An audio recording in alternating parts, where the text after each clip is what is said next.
sulat ng pencil.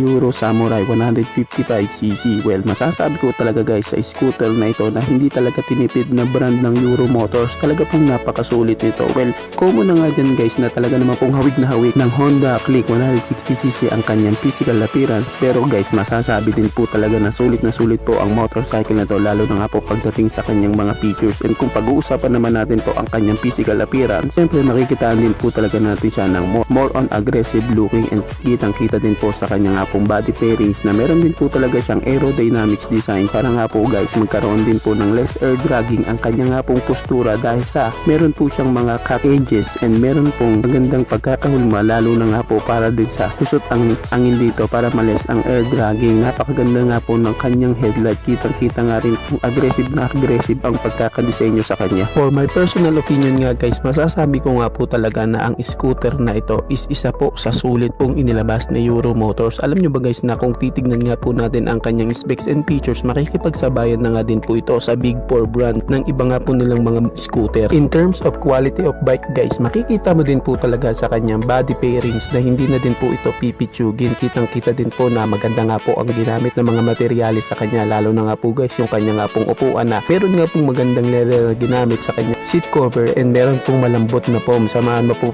sa kanya nga pong pairings na makapal nga po na hindi nga po basta-basta mapapasag. Siyempre sa disenyo ng motor guys, talagang hindi mo masasabi na pangit po ang kanyang itsura, dahil sa aminin man natin o hindi, na hawig po talaga siya ng Honda Click 160cc. Alam naman natin guys na dito sa Pilipinas madami po talaga ang nabighani sa aggressive looking ng Honda Click 160cc. Kaya dito nga sa motor na to guys, kay Euro Samurai 155cc, hindi natin mapagkakailan na meron talaga siyang aggressive at maganda nga pong postura at magandang itsura na hindi din talaga po pipitsugin. Kung nangangarap kang magkaroon ng Honda Click 160cc tapos ang budget mo is hindi talaga kayang mabili ang Honda Click 160cc, baka pwede mo may consider guys ang scooter na ito, dahil meron din po naman talaga siyang physical appearance na hawig kay Honda Click 160cc, tapos specs and features na hindi din naman po na ilalayo sa kanya. Tapos syempre guys, meron po siyang abot kayang presyo na kayang-kaya nga po ng ating mga kababayan dito sa Pilipinas na ma-avail ang motorcycle na ito. Ngayon guys, pag-usapan nga po natin ang kanyang engine specs. Pagdating nga guys sa kanyang engine type, meron nga po itong 150 cubic centimeter engine displacement, naka 4-stroke, naka single cylinder, naka single overhead cam with 2 valves. And pagdating po guys sa kanyang fuel system, ito po ang malupit sa kanya guys, kasi hindi na nga po siya guys naka carburetor type, siya po is naka EFI na o electronic fuel injected na, kaya makakaasa ka nga po na meron nga po siyang matipid na gas consumption, na meron nga pong konsumo na gas consumption na 43 km per liter. And syempre guys, pagdating nga po sa kanyang cooling system, siya po is naka liquid cooled engine, kaya makakaasa ka nga po na ang motorcycle na ito is pwede na din po talaga sa mga long ride. Pagdating naman po sa kanyang bore and stroke, meron nga po itong sukat na 57.3mm by 58mm, at ang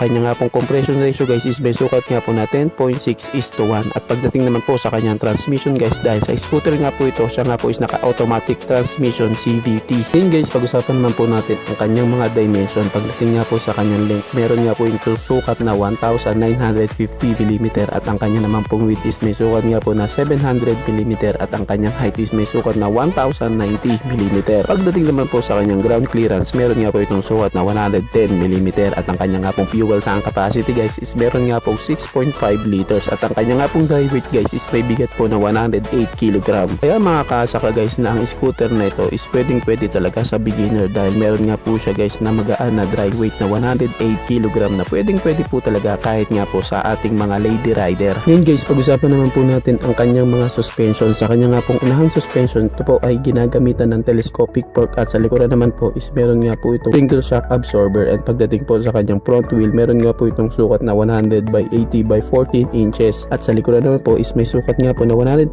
by 70 by 14 inches. Pagdating nga guys sa kanyang braking system, makakaasa ka nga po na meron nga po siyang safety features, katulad nga po guys ng CBS o combi brake system. Pagdating nga po sa sa kanyang front brake guys, meron nga po itong disc brake at sa likuran nga po, ito nga rin guys is naka disc brake na nga po and equipped na po siya ng CBS o Combi Brake System. Ngayon guys, pag-usapan naman po natin ang kanyang power output, pag-usapan nga po natin ang kanyang performance. Pagdating nga po guys sa kanyang maximum power, meron nga po siyang 10.8 kilowatts at 8,500 RPM and meron naman po siyang maximum torque na 14 Newton meter of torque at 6,500 RPM. At para nga guys sa power output pa yan, makikita din po natin sa scooter na ito na hindi na din po talaga ikaw mabibitin pagdating nga po sa kanyang arangkada at sa kanyang duluhan. And syempre guys, sinabi ko nga po kanina guys na pwede nga po ito sa lady rider and beginner, kaya makakaasa ka po na ang power output niyan is sakto lamang po para nga po sa mga nagsisimula pa lamang pong mag-aral ng motor, and pwede din po talaga ating mga lady rider para nga po sa power output na yan, nasakto lang yung tipong meron nga pong hatak at power na hindi naman mabibitin. And guys, pag-usapan po natin ang iba pa po niyang mga features pagdating nga po guys sa kanyang mga ilaw. Siya nga po is naka full LED lighting system na nga po, at ito pa guys ang isa sa matindi sa kanya kasi meron nga po ito guys na features na keyless. Yes po, nakakilis na nga po ang motorcycle na ito, kaya makakayos na rin po ito para sa mga taong kawatan. Meron din po siyang built-in na USB charging port para nga din po sa ating mga kababayan na gusto nga pong gamitin pang delivery ang motorcycle na ito. Pwede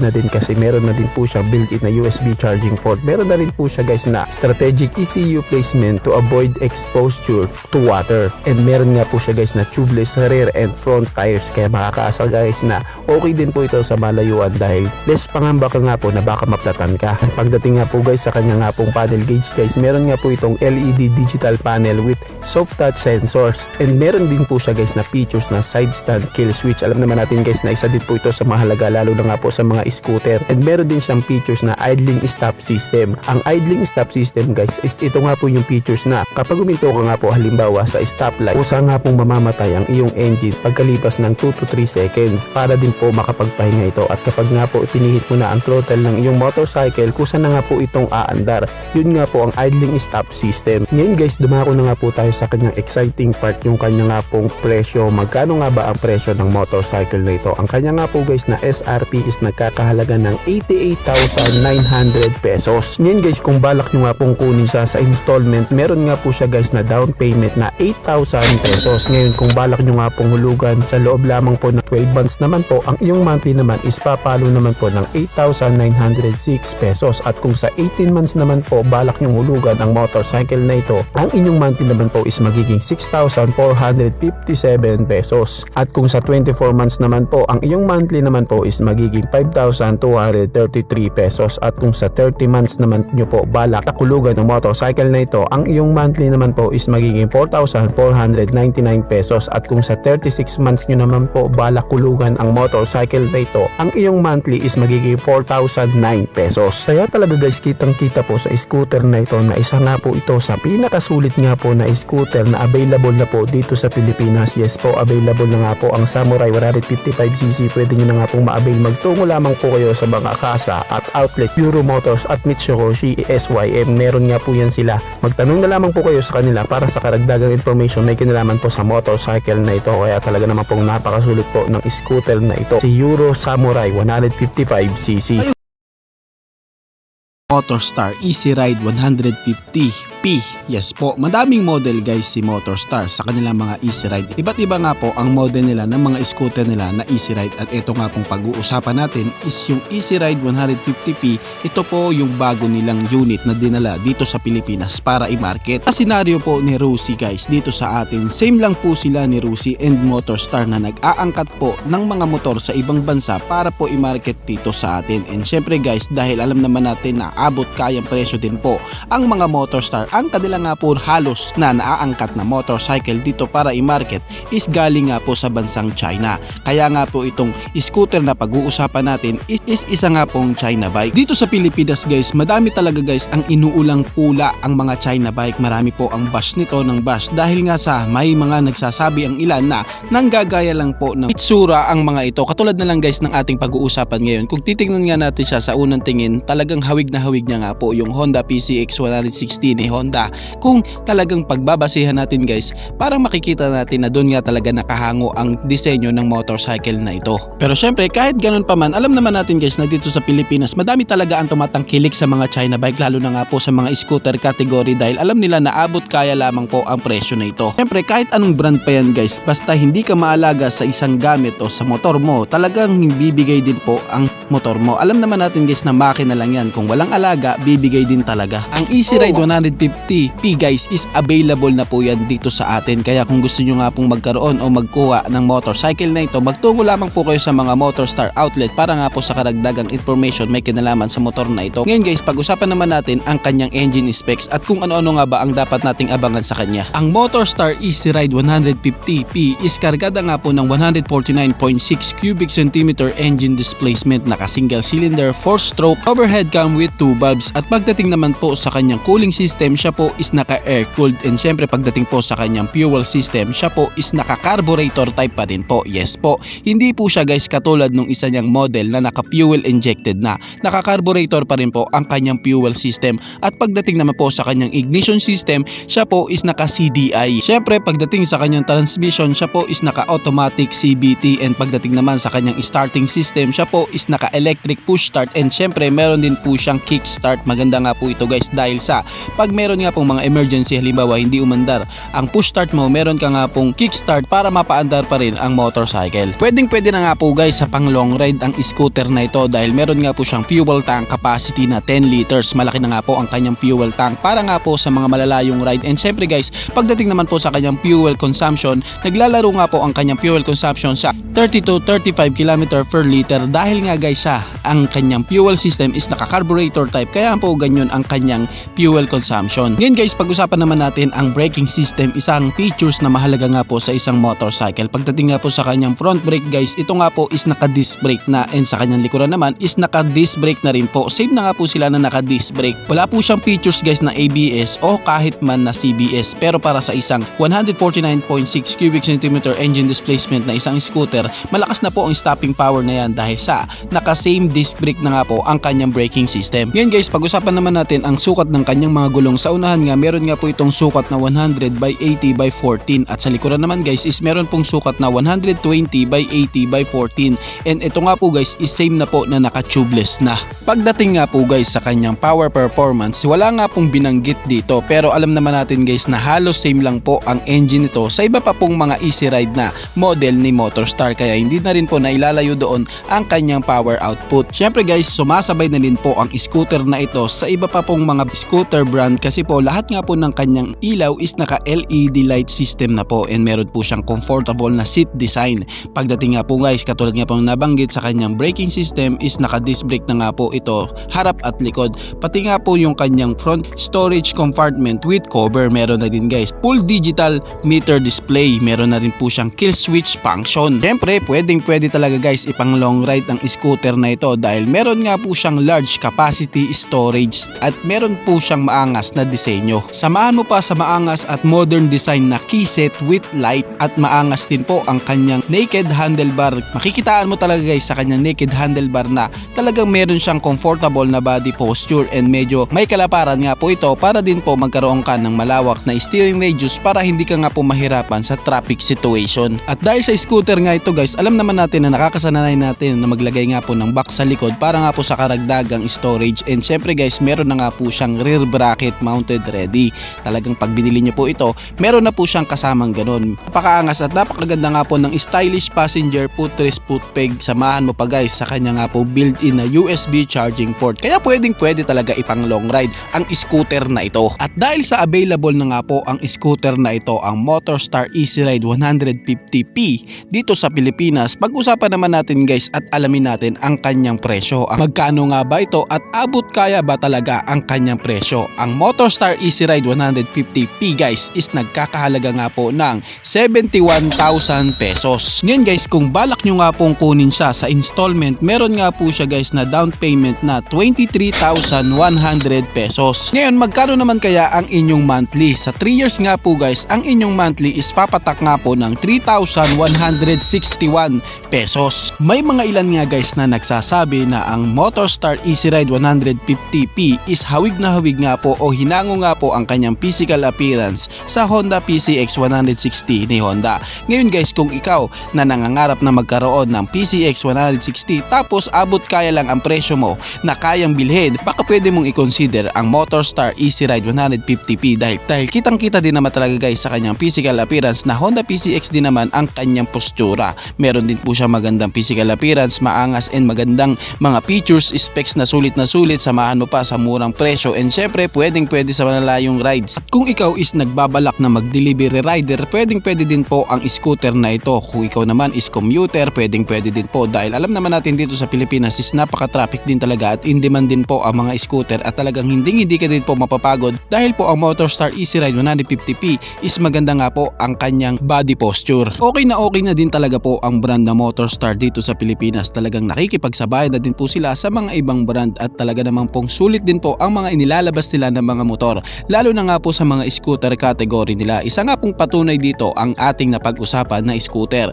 si Motorstar Easy Ride 150.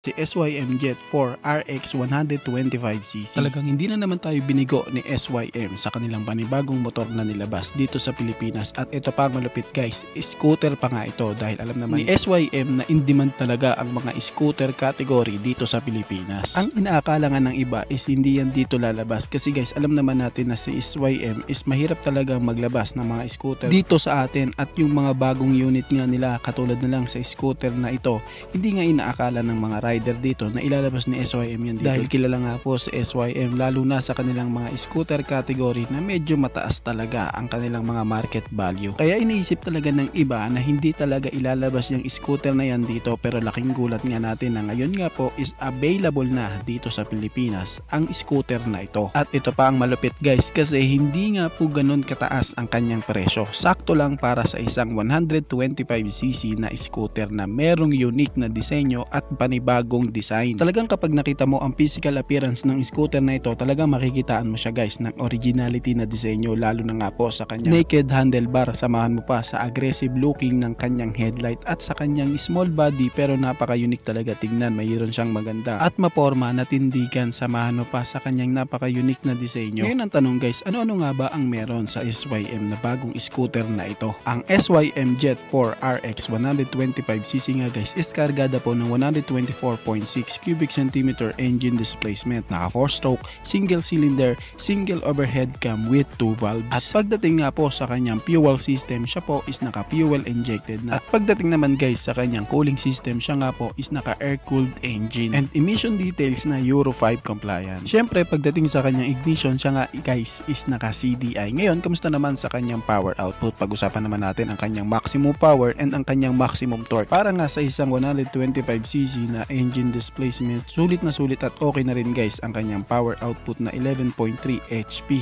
Kahit nga po guys siya is naka single overhead cam with 2 valves, and meron nga siyang maximum torque na 10.3 Nm of torque. Kaya okay at hindi ka na rin talaga mabibitin sa 125cc na scooter na ito. Ngayon, pag-usapan naman natin ang kanyang mga suspension. Sa unahan nga guys is ginamitan siya ng telescopic fork at sa likuran naman is naka dual shock absorber naman ang kanyang suspension. Ngayon, pag-usapan naman natin ang sukat ng kanyang mga gulong. Sa unahan may sukat nga ito na 110/70/12 at sa likuran naman is may sukat na 120/70/12. Ngayon guys, pag-usapan naman natin ang kanyang braking system. Sa unahan nga guys is ginamitan siya ng single disc brake at sa likuran naman is meron nga pong expanding brake drum brake. At ito pa ang malupit sa kanya guys, wala man po siyang ABS o anti-lock braking system, meron naman po siyang CBS o combined braking system. Paano yon? Halimbawa guys, nag-brake ka sa unahan, kusa na nga rin pong magpepreno ang likuran niya, kaya po siya tinawag na combined braking system. Kaya baka kaasa ka na meron itong malakas na stopping power. May sukat nga po na 130mm o 5.1 inches ang kanyang diameter and wheels na 5 spokes aluminum. Ngayon pagdating naman guys sa kanyang mga dimension, pag-usapan naman natin, meron nga siyang height na 1040mm o 40.9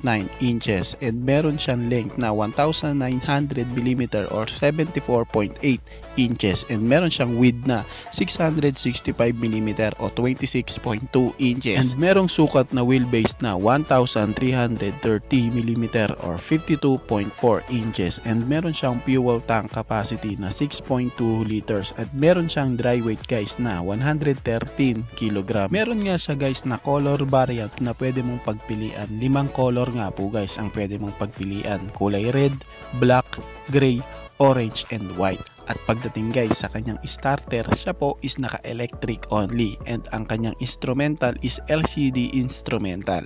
At ang lahat nga po guys ng kanyang ilaw is naka-LED na po. Mapa headlight, signal light and tail light. Gustong gusto ko talaga guys yung disenyo ng kanyang naked handlebar na pinapakita talaga ng scooter na ito na meron talaga siyang relax and comfortability na body posture. Kaya okay na okay talaga ang scooter na to. Para pang daily commuter, service, pwede din guys pang long ride and syempre kung isa kang delivery rider pwede din guys na ito ang iyong gamitin pang deliver kasi meron din talaga tong relax na body posture and syempre 125cc kaya makakaasa kang meron siyang matipid na gas consumption lalo na siya po is naka fuel injected na pagdating sa kanyang fuel system. Kitang kita din guys sa kanyang upuan na hindi lang po ang rider ang relax para back ride nga po talagang pinapakita ng SYM na ito na hindi nga po din nila pinabayaan ang back ride kasi meron din po siyang relax na body posture kasi alam naman natin guys na ang scooter is lalong ginagamit sa mga long ride. Unique nga po ang disenyo ng kanyang bar and clutch lever crash guard dahil nga guys sa dagdag forma din ito lalo din po talagang naging aggressive looking ang scooter na ito. Ngayon nga guys ang scooter na ito is available na po dito sa Pilipinas. Ngayon po is inilabas na po ni Mitsukoshi at SYM ang motorcycle na ito para nga po i-market dito sa Pilipinas. Talagang tuwan-tuwa nga po ang ilang mga fans ng SYM brand kasi guys talagang hindi na naman binigo ni SYM ang mga rider dito sa Pilipinas dahil yung inaakala nila na hindi darating is talaga nga pong dinala dito ni SYM. Katulad na lang po sa senaryo ni SYM BF3i talagang iniisip ng iba na hindi yun dadalhin dito sa Pilipinas pero ngayon nga is naandito na. Dahil naandito nga sa Pilipinas na ang scooter na ito magkano naman po kaya ang kanyang presyo? Tulad nga guys ng nasabi ko kanina hindi po siya ganun kalakay ang kanyang presyo kumbaga accurate lang po para sa isang 125cc na scooter.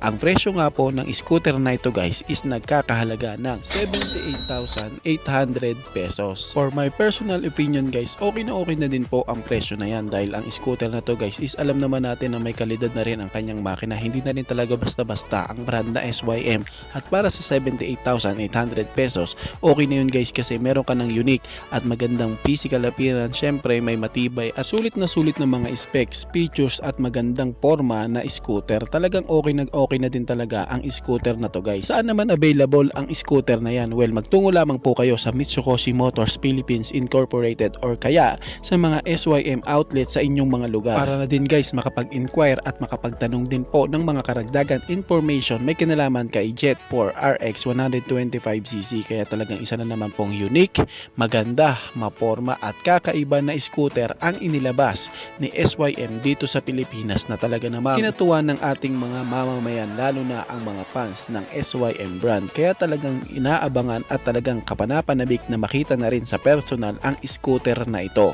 si SYM Jet 4 RX 125Z. Bago matapos ang video na to guys, baka pwede naman napahingi ng isang like mula sa inyo bilang pagsuporta sa ating munting video.